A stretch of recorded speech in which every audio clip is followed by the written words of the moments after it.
नाज़रीन, रुपया पैसा में आपको खुश आमदीद कहते हैं। फिर दोबारा से तबीयत मेरी मध्यम हो गई है। स्टॉक मार्केट के अंदर गिरावट हम देख रहे हैं, 34,000 की सतह से भी नीचे आ चुकी है। मुल्क माशी दबाव का शिकार है।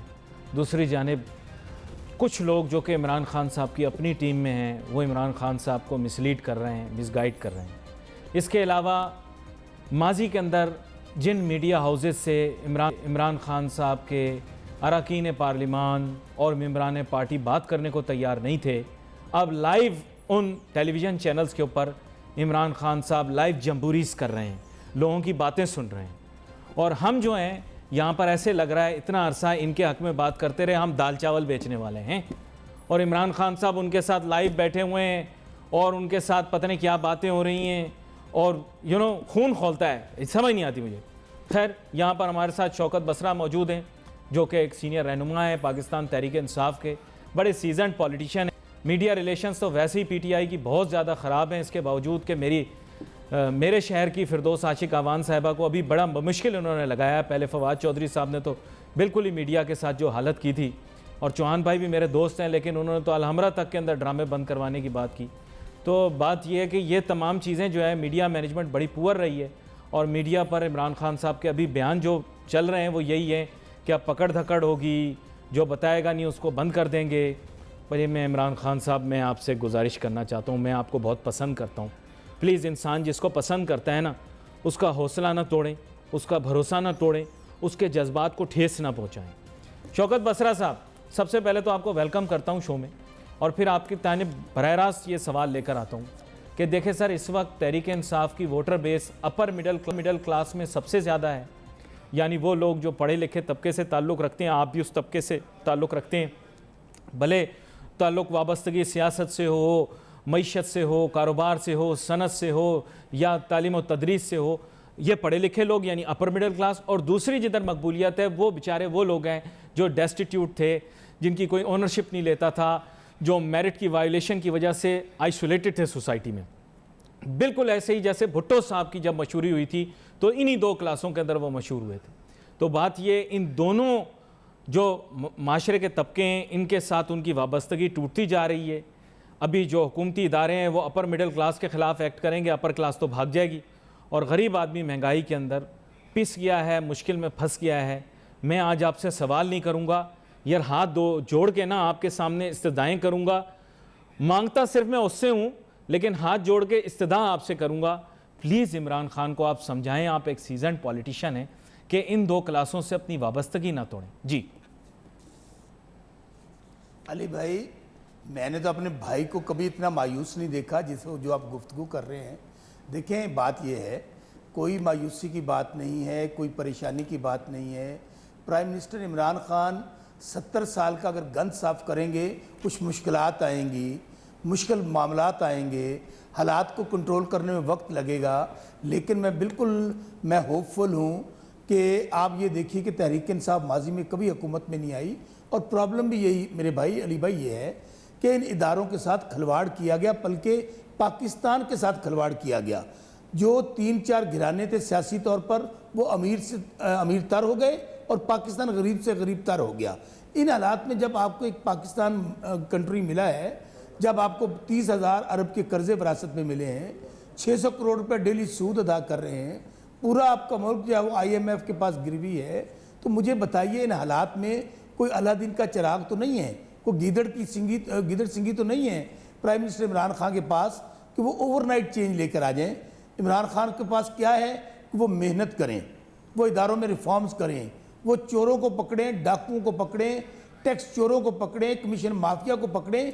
एक शख्स है, लड़ाई माफियाज के साथ है। फिर मैं आपको बताऊं, देखें, आप अगर ये बात कहें ना कि हमारी टीम के अंदर अल्हम्दुलिल्लाह 9 महीने आने को हैं, कोई करप्शन का स्कैंडल नहीं है, बल्कि माजी के कुछ मामला जिनके खिलाफ हमारे मिनिस्टर्स के खिलाफ एलिगेशंस आए, तो आप ये पाकिस्तान में रवायत नहीं थी, अच्छी रवायत कायम हुई। मुझे एक छोटी सी ब्रेक लेनी है। अच्छी रवायत कायम हुई, लेकिन मेरी अपनी ज़ाती राय ये कि मैं जरदारी साहब का भी एहतराम करूँ, मैं बिलावल साहब का भी एहतराम करता हूँ, शहबाज साहब का भी, नवाज साहब का भी, मरियम साहिबा का भी। भाई, मैं अगले पिछलों के ऊपर तनकीद नहीं करूँगा। एक छोटी सी ब्रेक लूँगा, फिर उसके बाद वापस आते हैं, अपनी गुफ्तगू जारी रखें।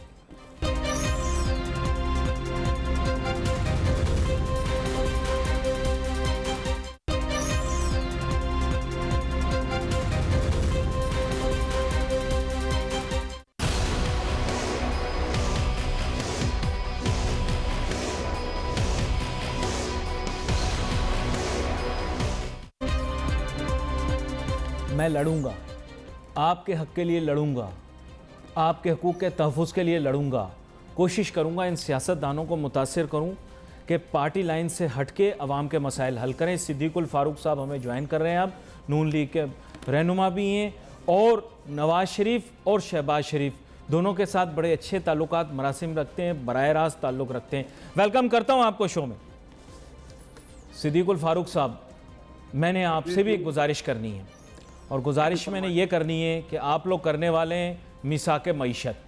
अब ये वक्त आपके लिए भी बड़ा परफेक्ट है और शहबाज शरीफ साहब हीरो बन के सामने आ सकते हैं। सर आप झगड़ा डाल दो, बोलो कि जब तक अवाम के लिए आम अशिया की कीमतें कम नहीं की जाएंगी, रिलीफ प्रोवाइड नहीं किया जाएगा, फलाई रियासत के क़याम के लिए टैक्सों में जो है मुतवाज़िन कमी लाकर किसी ना किसी तरीके से अवाम को रिलीफ नहीं दी जाएगी, शहबाज शरीफ साहब बजट पास नहीं होने दें। मैं बता रहा हूँ सिद्दीकुल फारूक साहब, आज तुर्क का पत्ता आप लोगों के हाथ में, प्लीज़ अवाम के लिए काम कर दो। हाथ जोड़ के आपसे भी इस्तिदा करता हूँ, आज सबसे हाथ जोड़ जोड़ के जो है ना वो मैं इस्तिदाएँ कर रहा हूँ। जी बिस्मिल्लाहिर्रहमानिर्रहीम। आपकी आवाज़ कट कट के आ रही है, मैं अंदाजे से जो बात समझाऊँ, आप अपनी तरफ से रिक्वेस्ट फरमा रहे हैं।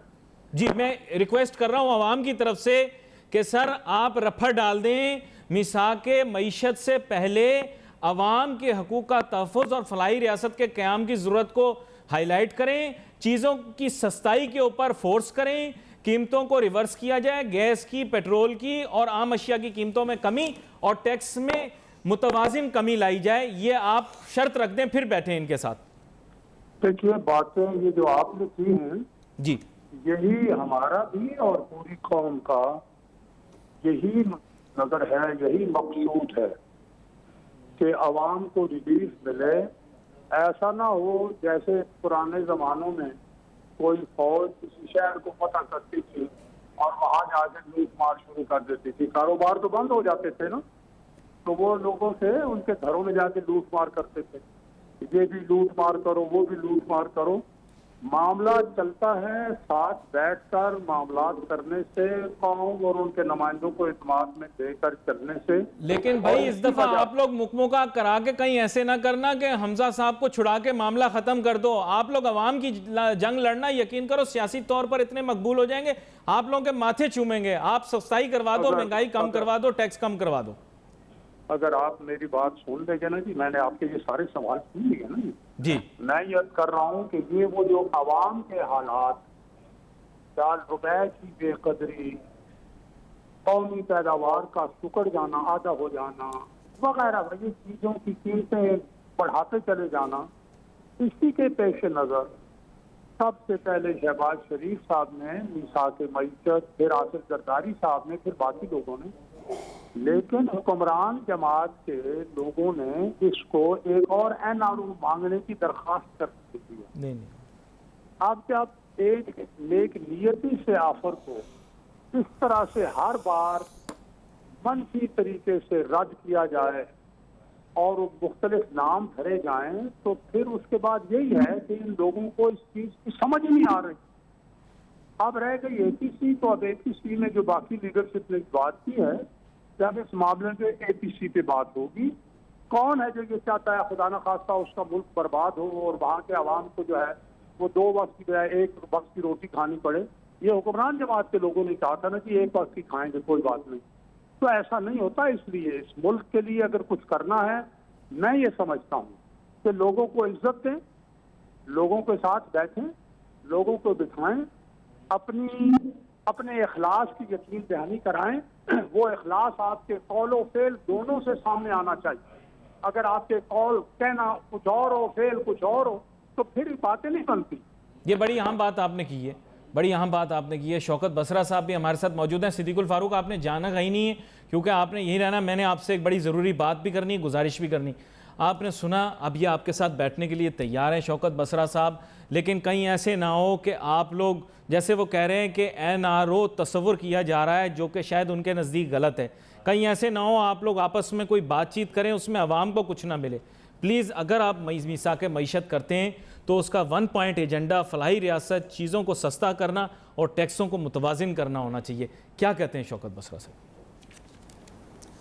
नासिर भाई, इसमें कोई शक व शुबा नहीं है कि जो सियासी पार्टियां हैं, जो पार्लियामेंट है, जो सियासतदान हैं, उनका काम ही आवाम के लिए बैठना है, उनका काम आवाम के लिए डिलीवर करना है। हम इनको वेलकम करते हैं कि आप आए, मिसाक करें। बिल्कुल मैशियत के हवाले से बिल्कुल जंगी हालात हैं, हमें जंगी स्टेप्स लेने चाहिए। उसमें हमें महंगाई के हवाले से, बेरोज़गारी के हवाले से हमें फ्यूचर की प्लानिंग करनी चाहिए। हाँ, ये बिल्कुल मैं आपकी बात से एग्री करता हूँ। अभी तक तो 9 महीने में जो अपोजिशन है वो सिर्फ़ और सिर्फ अपनी करप्शन और लूट मार को बचाने के लिए हमें प्रेशराइज कर रही है। कोई मिसाक की बात नहीं करते हैं। ये कहते हैं, हम कहते हैं आएँ यहाँ पर कानून साजी करते हैं, एहतसाब के हवाले से आए, अवाम के लिए मैशियत के हवाले से बात करते हैं, अवाम की आसानियाँ पैदा, और ये कहते हैं कि जी हमें लूट मार जो है वो छोड़ दो, हमें जो करप्शन का माल है वो हजम करने दो। ये नहीं होगा। प्राइम मिनिस्टर इमरान खान सब कुछ कर लेंगे। आपने कहा था ना डील ना कर लें आप, इसमें सबसे बड़ी रुकावट खुद प्राइम मिनिस्टर इमरान खान है। वो मान नहीं रहे ना एनआरओ को, वो एनआरओ को नहीं मान रहे, तो वो मसला हो रहा है बहुत सारा। अब पता नहीं कौन मांग रहा है कौन नहीं मांग रहा। नासिर भाई देखिए, मैं ये नहीं कह रहा कि कोई मांग रहा है या कोई दे रहा है। नासिर भाई एक बात, मांग रहे हैं, मैं आपको कह रहा हूं मांग रहे हैं। ये दोनों पार्टियां मांग रही हैं एनआरओ, दोनों पार्टियां कहती हैं, और ये अच्छी बात है, ये लूटा हुआ माल वापस करना चाहती हैं, लेकिन ये चाहती हैं कि under the table, under the hand deal के जरिए अवाम को भी पता ना चले, हमारा चेहरा भी साफ सुथरा रहे, हम फिर भी लूटते रहें, हम फिर भी सूटते रहें, हम फिर भी पैसे माल बनाते रहें, लेकिन अवाम को ना पता चले। हमारा इनको कहना यह है कि आपने जो मासूम लोगों को लूटा है, जो आपने 11-11, 12-12 साल के बच्चों ने जो 900 करोड़ के घर में रह रहे हैं, कौम को भी तो पता चले। अगर आप देखें ना, मैशियत का बेड़ा गर्क क्यों है? मैशियत का बेड़ा गर्क को एक रात में तो नहीं होगा, 9 महीने में तो नहीं हो गया। ये तो 70 सालों के करतूत है। कुछ आमरीत रही तो इमरान खान कहता है ना मैं नहीं छोड़ूंगा ना, तो वो फामत कहां से होगी? इमरान खान कहता है मैं छोड़ूंगा नहीं, मैं इनको नहीं छोड़ूंगा, बस वो एक इमरान खान साहब ने कह दिया मैं नहीं छोड़ूंगा। उसको हर तरीके से, इदारे से, बैनुल अक़वामी सतह से, हर जगह से दबाव है, लेकिन वो कहता है मैं नहीं दूंगा। नहीं छोड़ भाई, मैं आपको फिर कह रहा हूं कि इमरान खान का आखिरी फिक्रा जो तकरीर उन्होंने कही थी, उनका हुकूमत बहुत छोटी सी बात है, मेरी जान भी चली जाए तो मैं एहतसाब से पीछे नहीं हटूंगा, मैं डाकुओं को, मुझे एक समझ नहीं आती। चलो वो बात हो गई। अच्छा, ये बात हो गई, बड़ी अहम बात आपने की। मैंने भाई मसलियत करवानी है अवाम के लिए। अब एक गुजारिश आपसे कर रहा हूँ, आपने पूरी करनी है। अब ये टीवी के ऊपर बात है, आप मुकरिएगा नहीं। आपने भी शो ख़त्म होने के बाद जहांगीर तरीन साहब को टेलीफोन करना है। मुझे पता है आपके उनके साथ बड़े ज़बरदस्त मरासिम हैं। आपने उनको टेलीफोन करना है, आपने उनको बताना है ये लड़का बड़ा शोर कर रहा था, ये पहले हमारा बड़ा हमदर्द है, ये कह रहा है कि अवाम के लिए आसानी पैदा करने के लिए इस वक्त अपने तई आप लोग काम कर लो। कल आपने अगर मिसाक के बाद किया तो क्रेडिट सारा नून लीग के पास चला जाएगा। प्लीज मेरे लिए ये काम करना थोड़ा सा। शौकत बसरा साहब, मैं आपके लिए दुआ करूंगा, करोड़ों आवाम आपके लिए दुआ करेगी। मैं जरा सिद्दीकुल फारूक साहब इररिस्पेक्टिव के जो भी आप एक फिक्रा अली भाई मेरी गुजारिश सुने। मुश्किल हालात से हम निकल रहे हैं। हमें पता है कि हमारे ऊपर मईशत के हवाले से बहुत प्रेशर है, महंगाई के हमें हवाले से, लेकिन एक बात बताऊं, अगर आप चीज़ों को देखें, हेल्थ कार्ड हो, आपका हाउसिंग का प्रोजेक्ट्स हो, एहसास प्रोग्राम हो, बेनज़ीर इनकम सपोर्ट, हमने पाकिस्तान की तारीख की सबसे बड़ी रकम उसके अंदर रखी है। वो किन के लिए रखी है? हमें एहसास है कि सर बात आपके एहसास की ठीक है। लांडी में लोगों के घरों के बिल आ रहे हैं 1,20,000 रुपए। आप प्लीज समझें बात को सर, लोग परेशान हैं इस वक्त, और क्या क्या कह रहे हैं। आपकी बात सारी मानने के लिए तैयार हो, लोग परेशान हैं यार। किस तरह मैं उनको कैसे समझाऊं, दिलासे दूं? मैं आपकी तरफ वापस आता हूं। सिद्दीकुल फारूक साहब, मैं आ रहा हूं। शौकत साहब, आपका अपना शो, कल आ जाना, परसों आ जाना, आपका ही अपना ही शो है। सिद्दीकुल फारूक साहब, आपसे मैं गुजारिश करना चाहूंगा सर, आपने भी मेरे से कमिटमेंट करनी है कि प्रोग्राम के बाद आपने शहबाज शरीफ साहब को टेलीफोन करना है। मैं जानता हूं आपकी उनके साथ 1-to-1 है, थोड़ा सा उनको कन्विंस करना है इन नुकात के ऊपर। मेरी ऐसी गुजारिश है, क्या कहते हैं आप सिद्दीकुल फारूक साहब? देखिए, आपने तो आज माशाल्लाह यहाँ बुजुर्गों की तरह दुआएं देनी शुरू की हैं। कौम को अल्लाह करे आपकी दुआएं और ख्वाहिशात कबूल हो जाएं। सर मैं शहबाज साहब के लिए भी दुआ करता हूँ, यकीन करें, मैं आप सब लोगों के लिए दुआ करता हूँ। अल्लाह आप लोगों के लिए आसानियां पैदा करें। शौकत बसरा साहब की कोई बात मुझे सुनाई नहीं दी, क्योंकि यहाँ नेटवर्क का। चलो छो, बाद मैं दस दवांगा की कह रहे थे, तुम अपनी गल दसो। अली भाई को ये भी कहें कि लूटा हुआ माल भी वापस करें। इसको तो रेगुलर करा लें। जी जी। और इस अपने लीडर इमरान खान का ये 300 कनाल का मकान तो रेगुलर करा लें पहले, बड़ी बातें कर रहे हैं जी। जो बातें इस वक्त ऑब्जेक्टिव हो रही हैं वही रहने दें। शौकत बसरा साहब 4 पॉइंट से बात निकलते, वैसे मैं इनकी इज्जत करता हूँ, ये मेरे भी रिस्पेक्ट करते हैं। अच्छा, बात सिर्फ ये है कि मेरे और शौकत बसरा साहब के कहने से या टॉक शो में आने से या जहां मसाइल कोई अगर चाहे कि हल हो जाएंगे तो नहीं होते। मैंने जो बुनियादी गुजारिश की है कि कौलो फेल में से तजाद दूर हो, लोगों की इज्जत नफ्स से मत खेले। कभी आप कहो कि जी अदलिया और नैब आज़ाद है, आपके फिर वजीर ये कहें नहीं हम कर रहे हैं एहतसाब, फिर इमरान खान का हम छोड़ेंगे नहीं, साथ ही कहेंगी कि अदालतें और नैब आज़ाद है। पहले आप अपने अंदर से ये तजाद दूर करें। दूसरी बात जो मैंने की है, लोगों को इज्जत दें और देने के बाद जो बात कहते हो उस पर कायम रहो। लेकिन शहबाज शरीफ साहब ने दिल बड़ा किया, उन्होंने कहा भाई मिसाके मईशत कर लो, ठीक है, लेकिन अब तो पॉइंट एजेंडा ये आ गया ना सर, इख्तलाफात तो बाद में डिस्कस हो जाएंगे। आप मईशत से आपका ताल्लुक भी रहा है, आप एक जो है मुकामी तौर पर बड़े इदारे के सरबराह भी रहे हैं, आप मामलात से वाकिफ़ हैं। मैं ये कहता हूँ सर कि उन्होंने दिल बड़ा कर लिया, अब तो ये मतलब हम एक आर्गूमेंट तो कर सकते हैं लेकिन वो सतही होगी। आपके ख्याल से शहबाज शरीफ साहब को क्या पॉइंटर्स देने चाहिए? आपकी एक अहमियत है सिद्दीकुल फारूक साहब, मैं जानता हूँ आपकी बड़ी बात है, आपके जहन में क्या चीज़ है, क्या होना चाहिए अब मिसाके मईशत में, आप वो बताएं। तो हर अच्छी बात को इन्होंने हकारत से रिजेक्ट किया है।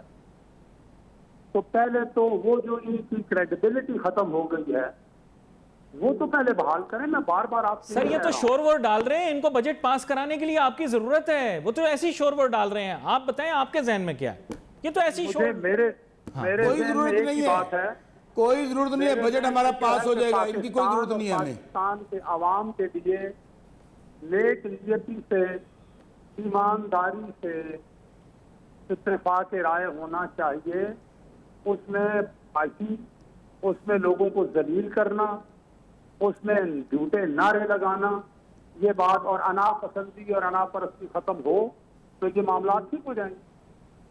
तो खान साहब में तो कोई अना नहीं है, वो तो सिर्फ करप्शन के मुतालिक बात कर रहे हैं ना, उन्होंने तो ये कोई अना वाली बात तो नहीं की। उन्होंने कहा भी जो करप्शन है उसको अलहदा से डील किया जाएगा, और तो कोई अना वाली बात नहीं की। मिसाके मईशत पर तो वो एग्री है। कौन एग्री है? इमरान खान साहब ने मिसाके मईशत से इनकार नहीं किया। उन्होंने खुद ही तो कहा है कि ये एनओरो मांग रहे हैं। उन्होंने ये कहा है कि करप्शन के अगर इल्जाम आते हैं तो उससे नहीं बचेंगे, ये कहा है उन्होंने। मिसाके मईशत पे तो कुछ नहीं कहा, जो मुझे समझ कह रहा हूँ कि करप्शन का मामला फिर कहते हैं हमारी करप्शन माफ कर दो, लूट मार माफ कर दो, लूटा हुआ माल हमें हजम करने दो। मरियम बीबी कुछ कहती है, मियां शहबाज शरीफ कुछ कहता है। अच्छा एक मिनट, आप सिद्दीकुल फारूक अपने घर से शुरू करें करप्शन का खात्मा। अच्छा सिद्दीकुल फारूक साहब सुन लेते हैं क्या कह रहे हैं शौकत बसरा साहब। शौकत बसरा साहब, बात यह है कि अभी तो मिसाके मईशत पे बात आई, इनकी अपनी पार्टी के अंदर उस पर दो आरा पाई जाती हैं, जाहिर बात है। मरियम बीबी ने उसको कहा है कि वो मजाक है, लेकिन बाय एंड लार्ज बात यह कि इस पर आपको अग्री तो करना पड़ेगा ना, अवाम पिस रही है ना इसमें। आप लोगों का जो भी झगड़ा है करप्शन के अंदर, हर कोई इमरान खान के साथ, मेरा ऐसा ख्याल है, करप्शन के खिलाफ अगर आवाज उठती है तो किसी ने इनकार नहीं किया। हमें कोई इख्तलाफ नहीं है, करप्शन पर कोई इख्तलाफ नहीं है, लेकिन करप्शन का मामला, करप्शन खत्म करने के लिए अली भाई जानकारी से जो इदारे हैं वो काम करें। भाई ये सिद्दीकुल फारूक साहब ने सीधी सीधी बात की है। शौकत साहब देख लें, आप सुन लें, सिद्दीकुल फारूक साहब ने सीधी सीधी बात की है। वो कह रहे हैं हमें कोई इख्तलाफ नहीं, आप करप्शन के खिलाफ जो करना चाहते हैं गैर जनाबदारी से करते रहें, उनको कोई इनकार नहीं।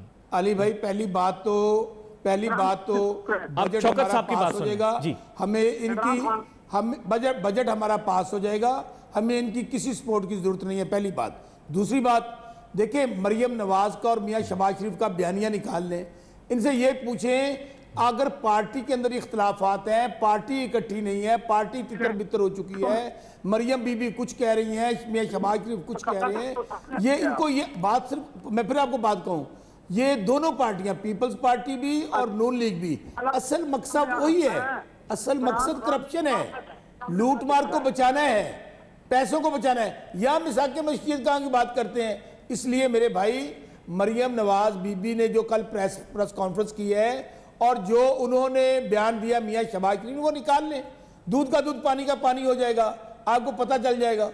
इसलिए इनका इनका कोई तल्लक नहीं इन बातों से। ये सिर्फ और सिर्फ चाहते ये हैं कि जिस पाकिस्तानी कौम को इन्होंने अंधेरों में, महंगाई में डुबो दिया है, इमरान खान साहब अच्छा, उसको निकाल रहे हैं, इनको तकलीफ हो रही है। सिद्दीक साहब देखें, असल में बात ये, शौकत साहब आप भी सुने, बात ये है कि आप लोगों के इख्तलाफात हैं लेकिन आप दोनों संजीदा सियासतदान हैं। बात ये, मैं तो प्रोग्राम को अखाड़ा नहीं बनाना चाहता, मैं तो सिर्फ ये चाहता हूँ कि किसी तरह आप लोग साथ बैठ के अवाम के लिए रिलीफ की बात कर लें। इसमें कोई बुराई नहीं, मेरे ख्याल से आप भी अग्री हैं, PTI वाले भी अग्री हैं, नून लीग वाले भी अग्री हैं। तो आप लोगों की क़यादत के दरमियान बात चल रही है, इसको आगे बढ़ाना है, आप दोनों की भी एक इनपुट होगी। तो सिद्दीकुल फारूक साहब मेरे ख्याल से अना से मतलब बालाताक होकर अवाम के मुफाद में बात की जाए। मैं आपको सच बता रहा हूँ, लोगों का मुकदमा लड़ें, आप दोनों की सियासी पोजीशन बेहतर होगी। क्या कहते हैं आप? मोहतरम, मैं ये कहूँगा कि बिल्कुल इवन हैंडेड मैंने इंतखाब का कहा है ना। इमरान खान साहब ने कहा था मुझसे शुरू करें, तो इमरान खान साहब पहले अपने आप को सरेंडर कर देना। हेलीकॉप्टर केस उनका है, मकान का केस उनका है, इससे पहले 2002 में अपना काला धन वो सफेद करा चुके हैं। उनकी सर फिर वो बात एहतसाब पे आ जाएगी। आप आराम से सुन ले। वक्त कम है मेरे पास। पेशावर का जल्दी से, पेशावर में जो मेट्रो का मामला है वो है, with tsunami, with 1 billion tree का वो जनाब जी केस है। उसके अलावा इनका जो इस वक्त का चीफ मिनिस्टर है CPK का, उसको मालूम जब्बा का केस है। इनका जो डिफेंस मिनिस्टर का केस है, इनके दूसरे वज़रा के केसेस हैं, ये सारे इकट्ठे ये इस्तीफा दें। सर रोज ही इस्तीफा लेते हैं ये लोग, जो करप्ट बंदा होता है उससे इस्तीफा तो ले लेते हैं ना सर। सर ये तो आप मानो ना सर, इस्तीफे आ जाए, इस्तीफे देवर आ जाए, ताकि दूध का दूध पानी का पानी हो जाए। और बात एहतसाब सबके लिए और मिसाक मईशत को टॉप ऑफ दी एजेंडा रख देते हैं। आप दोनों मेहमानों का बहुत शुक्रिया। मेरी ख्वाहिश ये थी मजीद गुफ्तगू जारी रहती, लेकिन बात के हमें मिसाक मईशत पे बात करनी है। बजट की तकरीरों के दरमियान मैंने देखा बजट के मुतालिक बात नहीं हो रही, आज भी इख्तलाफ किसी और बात पर हो रहा है। We wait for your message on Facebook. Ali Nasir हमारी टीम को इजाज़त दीजिए। अल्लाह हाफ़िज़।